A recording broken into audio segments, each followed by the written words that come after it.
Oo, ngayon hinuhold niya. Walang tinatapakan. Oh, wala siyang tinatapakan mga kaibigan. Nag-heel assist siya.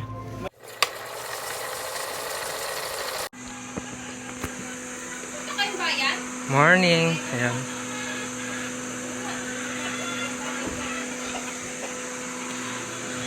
Yan po siya. Pupunta pa ako sa driving school ngayon. Mag-e-enroll ako. Ayan. Actually, pinaabot lang ng kapatid ko ng 93% charge. Mga alas 3 daw yun ng madaling araw.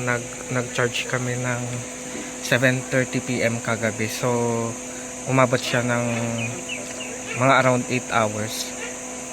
Yung 4 to 5 hours siguro na claim nila na charging. Probably sa ano yun, sa charging stations as per research ni ading ko. Ayun. So, magandang umaga po ulit. Hindi sana to gagamitin, magmamotor sana ako. Kaso, ang butin kong kuya ay kinuhang aking motor. Ayan po tayo, papunta na po tayo sa driving school.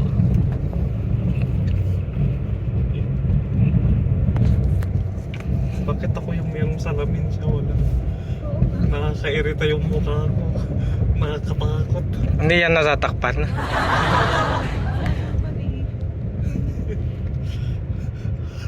Yung mukha ko. Siyempre kasi usually pang isang or dalawang tao lang ito. Kaya talagang dyan na nilagay. Pati hindi na lang dinalawa. Kaya nga eh. Ayan. Nagiging parang ano. Yan, nako-conscious daw si ading ko dun sa pasalamin. Nakakatakot. Ba't sa iba bang sasakyan usually sa ano, sa passenger?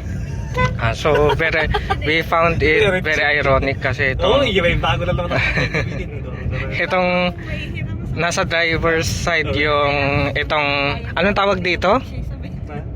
Tawag dito? Hindi ko masyadong alam ang tawag. Basta Oh, yung parang pang shade niya dito sa harapan. Parang, Oh, sunshade. hindi ba sun visor? Sun visor sabi nila. Sun visor. Yan, nasa passenger seat. While dito, sa akin sa mismong passenger seat ay walang nakalagay. So, ayan, ako conscious daw pa siya.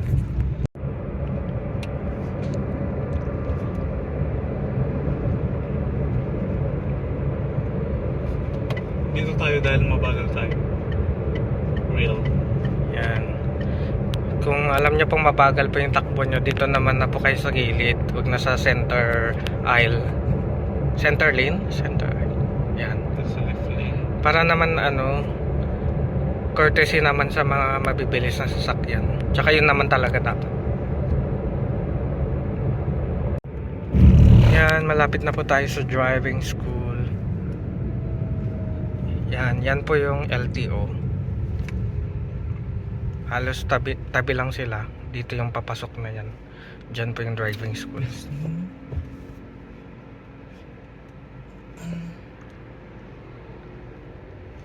Yan, lagi po tayo mag-iingat. Sa una lang siya. Laging tingin sa left and right, right and left bago mag-proceed sa lalo na sa mga intersections. Yan po, yan. Diyan papasok yung driving school. Yay! Yay! Salamat sa aking brother sa paghatid.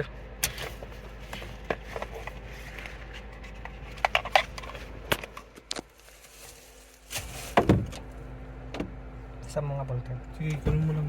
Okay.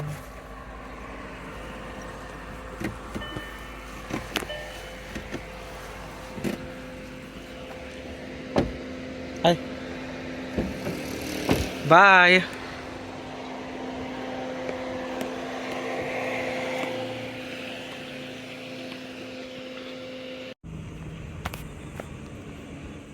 And welcome to my vlog, Charot.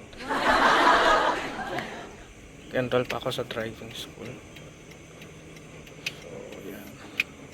Turuan pa ako ngayon paano yung proper turning.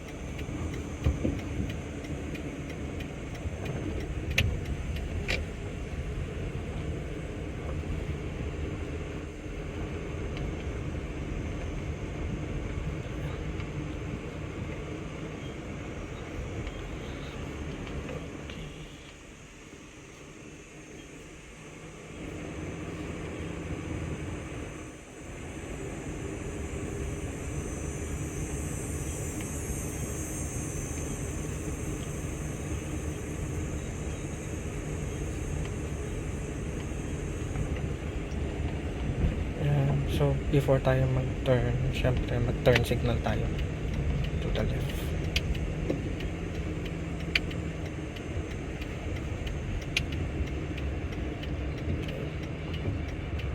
Huwag po masyadong mabilis kapag nagta-turn. Dahan-dahan lang.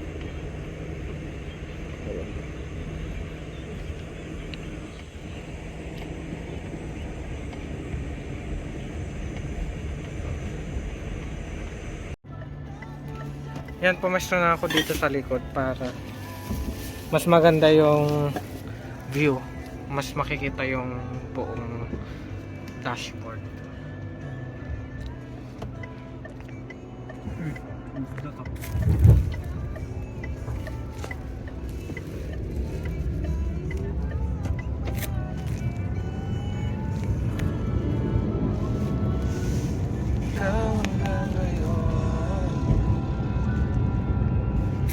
Okay, pauwi na po tayo sa aming barangay after ng unang session ko for driving.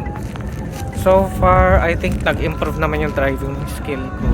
Lalo na yung pag magpapaikot, magpapaturn, yung full ikot, yun. Yan ang na-practice ko. Ilang beses akong paikot-ikot doon habang nagpapahinga yung aking teacher. Well, very good naman siya sa magturo. At kung totoo may experience naman ako, although last year pa yung pag-aaral ko no. Yan. Ngayon hinuhold niya. Wala siyang tinatapakan mga kaibigan. Nag-hill assist siya. May hill Automatic siya. Ayun Ayun. In fairness, automatic siya, friend. Yung nakikita niyo yan ha. Alam niya, pag inclined, Nade-detect niya. alam nung computer kung kaya natin mag-sports. Ayan, mas malakas. Balik mo na sa eco ulit.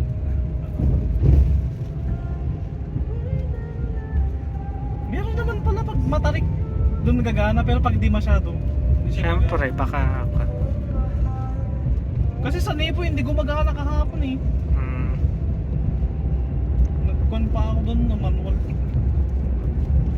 kapag mahabang pa incline siya. Mas malala pa yung incline nila.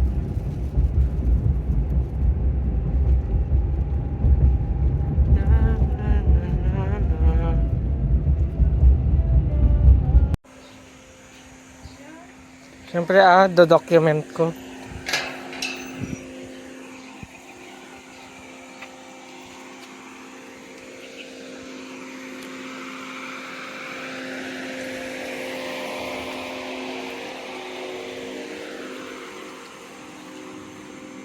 Yan.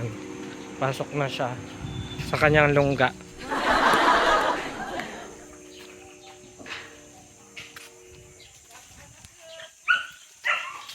Ha? Di pa muna may pupuntahan siya, baka malate ka.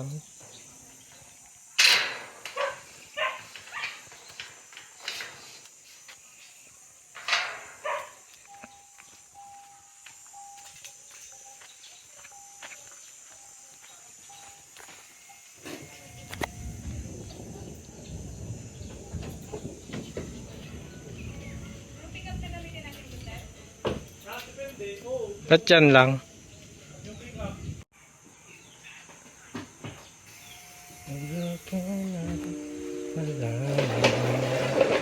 Sa lahat ng aking